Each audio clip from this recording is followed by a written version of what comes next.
اور سیرت کے متعلق اہم پہلو بتاؤ، میں اسے بتانا چاہتا ہوں۔ میں نے کہا جو مجھے آتے ہیں وہ تو آتے ہیں، چلو تم سے بھی پوچھ لوں۔ تو سیدہ طیبہ طاہرہ حضرت فاطمہ الزہرا رضی اللہ تعالی عنہا نے ایک عجیب سوال کیا۔ بی بی نے فرمایا پہلے میں آپ سے ایک سوال کرتی ہوں، میرے اس سوال کا جواب دو۔ اب سیدہ نے فرمایا کہ علی مجھے یہ بتاؤ کہ تم آسمان کے ستارے گن کر بتا سکتے ہو کتنے ہیں؟ اچھا یہ بتائیں اس زمین پر کتنے درخت ہیں؟ ان درختوں کے پتے کتنے ہیں؟ تیسرا سوال یہ بتائیں کہ اس زمین پر پانی کتنا ہے اور اس کے قطرات کتنے ہیں؟ اچھا یہ بتائیں کہ ریت کے ذرات کتنے ہیں؟ پھر کہا یہ بتائیں کہ آپ کے جسم کے بال کتنے ہیں؟ فرمایا آسمان کے تارے نہیں گن سکتے، ریت کے ذرات نہیں گن سکتے، پانی کے قطرات نہیں گن سکتے، درختوں کی تعداد اور درختوں کے پتے نہیں گن سکتے، آپ اپنے وجود اور انسانوں کے بال نہیں گن سکتے۔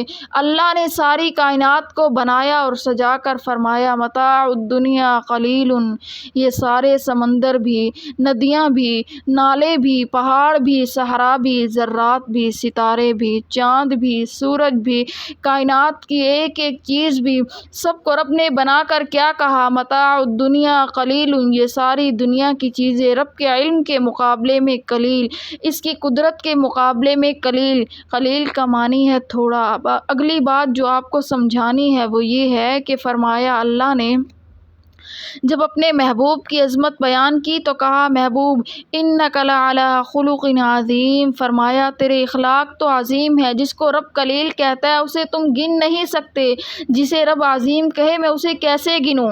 کسی کے بس میں نہیں کہ کوئی شخص حضور علیہ الصلاۃ والسلام کی عظمت کو بیان کر سکے۔ عقیدہ یہ ہے کہ زمین و آسمان کے 14 طبق کاغذ بن جائیں، سمندر سیاہی بن جائیں، درخت قلم بن جائیں، آسمان سے فرشتے اتریں اور لکھنے کے لیے بیٹھ جائیں، یہ پورا نظام کائنات ختم ہو جائے گا اور مصطفیٰ کریم کی ایک زلف کے بال کا شان ختم نہیں ہو سکتا۔ سبحان اللہ۔ نبی کی شان کو دنیا میں ترازو میں تولنے کی کوشش کرتی ہے۔ کتنے نادان اور جاہل ہیں وہ لوگ جو رسول اللہ صلی اللہ علیہ وسلم کی شان کو ترازو میں تولتے ہیں۔ تو سارا قرآن حضور کی سیرت ہے، ایک ایک ادا کو قرآن نے بیان کیا ہے۔ سبحان اللہ۔ دنیا میں صرف قرآن رہنما کتاب ہے۔ اب تیسری چیز قرآن کتاب ہدیٰ ہے۔ قیامت تک نہ جو شخص آئے گا اس کی رہنما کتاب قرآن ہے، ہاتھ اس کو مسلمان لگائے گا، کلمہ پڑھنے والا، لیکن اگر کوئی اس سے رہنمائی حاصل کرنا چاہے تو وہ قرآن ہے۔ دنیا کی کوئی کتاب اس وقت تک رہنما نہیں سوائے قرآن کے۔ ہمارے پوری کائنات میں قرآن صرف ایک ہے۔ میں نے کہا کیا کون سی؟ انہوں نے کہا بائبل انجیل ہے۔ جب اس نے کہا انجیل تو میں نے کہا کون سی انجیل؟ ہم جتنے مسلمان دنیا میں ہیں بغیر کسی تفریق کے، دیوبندی ہو، بریلوی ہوں، حنفی ہوں، شافعی ہوں، اہل حدیث ہوں، حنبلی ہوں، مالک ہوں، جتنے کلمہ پڑھنے والے مسلمان ہیں، کبھی کسی مسلمان کو کوئی یوں کہہ سکتا ہے کہ تو کون سا قرآن مانتا ہے؟ کوئی کہہ سکتا ہے؟ نہیں۔ کیوں؟ اس لیے کہ قرآن پوری کائنات میں ایک ہے۔ میں نے جب اس سے پوچھا کون سی انجیل، وہ ایسے چپ ہو گیا کیونکہ اس کو پتہ تھا اور ہم نے بھی پڑھا ہے اور میں یہ بات جانتی ہوں کہ طالب علمی کے زمانے میں انجیل کی 4 قسمیں ہیں: انجیل مرقس، یوحنا کی انجیل، لوقا کی انجیل، متی، اور ہر انجیل والا دوسرے کے متعلق کہتا ہے کہ وہ انجیل جھوٹی اور ہماری انجیل سچی ہے۔ تو میں یہ کہہ سکتی ہوں کہ فلاں سچا مولوی ہے، جھوٹا ہے، لیکن میں یہ نہیں کہتی کہ اس کا قرآن جھوٹا ہے۔ قرآن اس کے پاس بھی وہی ہے، میرے پاس بھی وہی ہے، تو کتاب ہم سب کے پاس ایک ہے اور یہ ہدایت کی کتاب ہے۔ جب اس سوال کا جواب ان کے پاس نہ رہا تو انہوں نے کہا کہ ہمارے پاس حضرت یسوع مسیح کی زندگی ہے، جناب عیسیٰ علیہ السلام کی حیات طیبہ ہے۔ میں نے کہا ٹھیک ہے، آپ نے عیسیٰ علیہ السلام کی سیرت و زندگی پڑھی ہے؟ انہوں نے کہا جی پڑھی ہے۔ تو میں نے ان سے پوچھا آپ شادی شدہ ہیں؟ انہوں نے کہا جی ہاں۔ بچے بھی ہیں۔ میں نے کہا چلو حضرت عیسیٰ علیہ السلام کی زندگی میں شادی کرنے کا طریقہ اور بچوں سے پیار اور برتاؤ کا طریقہ بتا دو۔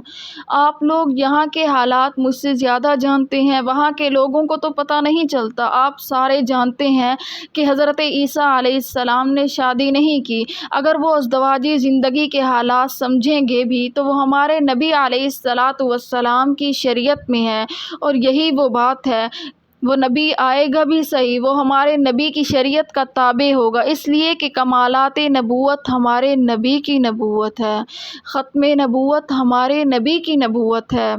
آئیں گے تو جہاد ہمارے نبی کی شریعت کے مطابق کریں گے، آئیں گے تو شادی ہمارے نبی کی شریعت کے مطابق کریں گے۔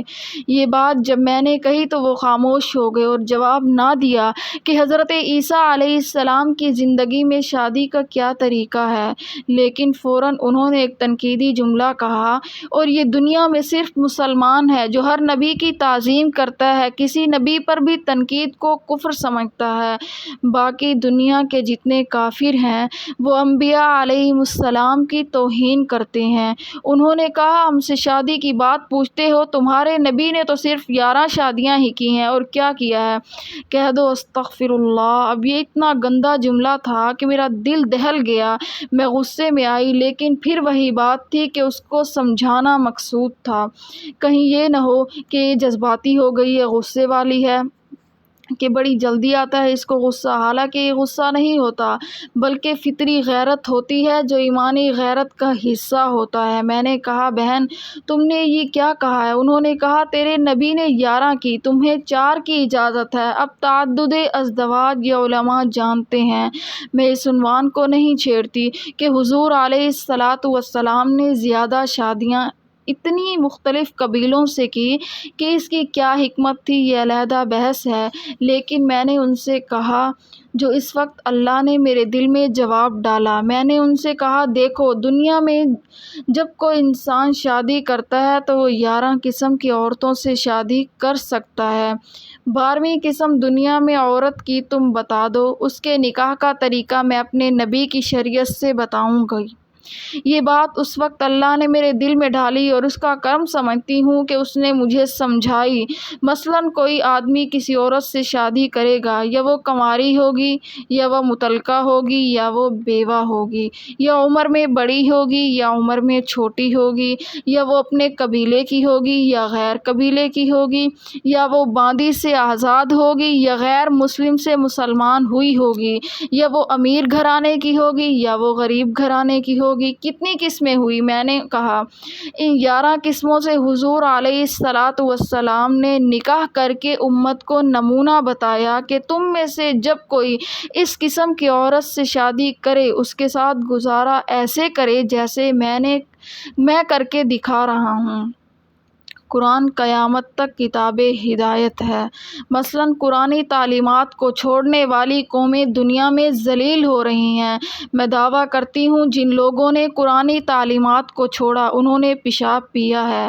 ایسا ہے کہ نہیں؟ عیسائی انڈیا کا صدر تھا، وہ کئی سال تک اپنا پیشاب خود پیتا رہا، کہتا تھا میں اپنی طاقت کو کیوں ضائع کروں، وہ خود پی جاتا تھا۔